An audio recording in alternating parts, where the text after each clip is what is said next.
చిన్ను కథలు. ఒక ప్రకాశవంతమైన ఉదయం తెలివైన కాకమ్మ పచ్చని అడవిలో ఎగురుతుంది. అక్కడ కాకమ్మ తన స్నేహితులను కలిసింది. కాకమ్మ చెప్పింది, స్నేహితులారా, మనం కలిసి ఒక ప్రయాణానికి వెళుదామా? అన్ని పక్షులు చాలా సంతోషించాయి. కలిసే ఉండాలని నిర్ణయించుకున్నాయి. ఉదయమే పక్షులు రెక్కలు విప్పి పొలాలు, నదుల మీదుగా కలిసి ఎగిరాయి. కొంత దూరం వెళ్ళాక చిన్న పిచ్చుక అలసిపోయింది. అది గమనించి కాకమ్మ అందరినీ ఆగమని చెప్పింది.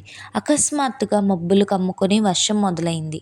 పక్షులు భయపడ్డాయి. కాకమ్మ జాగ్రత్తగా చూసి చిన్న చెరువు దగ్గర ఒక పెద్ద చెట్టు కనిపించింది.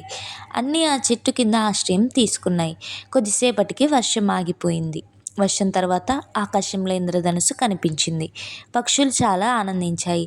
తర్వాత అవన్నీ కలిసి ఆహారం వండుకొని పంచుకున్నాయి. ఆ ప్రయాణం ఒక మధుర జ్ఞాపకంగా మారింది. సూర్యుడు అస్తమిస్తున్నప్పుడు పక్షులు ఇంటికి చేరాయి. కలిసి ఉంటే ప్రయాణం ఆనందంగా ఉంటుందని కాకమ్మ చిరునవ్వుతో తెలుసుకుంది. కలిసి ఉండడం ప్రతి ప్రయాణాన్ని సురక్షితంగా చేస్తుంది.